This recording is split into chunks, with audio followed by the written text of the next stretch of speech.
Hi guys, welcome to our channel. இன்றைக்கி வீடியோவில் சப்பாத்தியும் egg குருமாவும் எப்படி பண்ணுறதுன்னு பார்க்கலாம். அதுக்கு நான் 2 ஆனியன் எடுத்திருக்கேன்.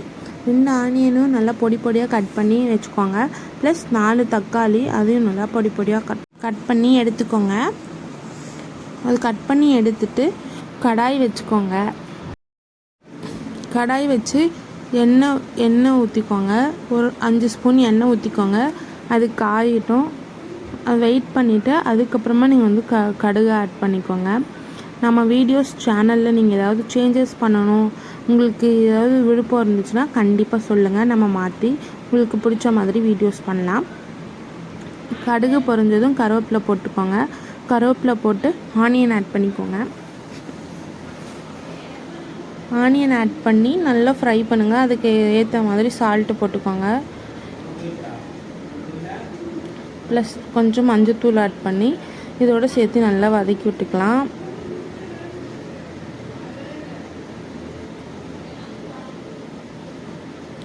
நல்லா வதக்கி விட்டுட்டு நம்ம வந்துட்டு இஞ்சி பூண்டு விழுது ஆட் பண்ணி போட்டுக்கலாம். இஞ்சி பூண்டு விழுதும் போட்டு நீங்கள் நல்லா வந்துட்டு ஃப்ரை பண்ணிக்கோங்க. அதுக்கப்புறமா நம்ம வந்து தக்காளி ஆட் பண்ணிக்கலாம். அந்த தக்காளி எல்லாமே போட்டு நல்லா வதக்கி விட்டுக்கோங்க. நல்லா தொக்கு கன்சிஸ்டன்சிக்கு இது வந்துட்டு நல்லா நீங்கள் வேக விடுங்க. நல்லா வதக்கிட்டு தக்காளிக்கு தகுந்த மாதிரி லைட்டாக வந்துட்டு உப்பு ஆட் பண்ணிக்கோங்க. நம்ம லாஸ்ட் டைம் நீங்கள் லாஸ்ட்டாக ஆட் பண்ணாலும் ஆட் பண்ணிக்கலாம், இல்லை அப்பப்போ ஆட் பண்ணாலும் ஆட் பண்ணிக்கலாம். அப்பப்போ ஆட் பண்ணால் உங்களுக்கு வந்து சீக்கிரமாக வந்துட்டு வேகும்.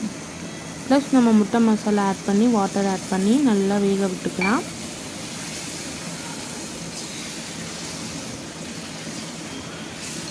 இது நல்லா வெந்து வந்தப்புறம் நம்ம லைட்டாக அப்பப்போ தண்ணி ஊற்றி நல்லா சிம்மில் வச்சு நல்லா எண்ணெய் பிரிஞ்சு வர வரைக்கும் நம்ம வேக விடணும்.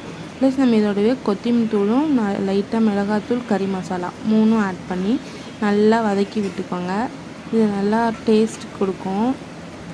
நீங்கள் நல்லா ஃப்ரை பண்ணி நல்லா வதக்கின அப்புறம் சிம்மில் வச்சுக்கோங்க. உங்களுக்கு கலர் சேஞ்ச் ஆகும்.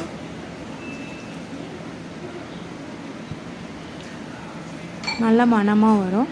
நீங்கள் அதுக்கப்புறமா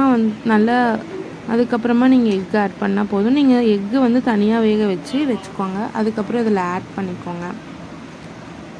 அவ்வளோதான். சப்பாத்தி ஆட் பண்ணி சைட் பை சைடு நம்ம சப்பாத்தி சுட்டு எடுத்துக்கலாம். அப்புறம் நீங்கள் சைட் பை சைடு நீங்கள் சப்பாத்தி எடுத்து அப்புறம் நீங்கள் சேவ் பண்ணிக்கோங்க. சூப்பராக இருக்கும்.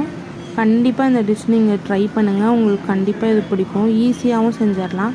பாய், தேங்க்யூ.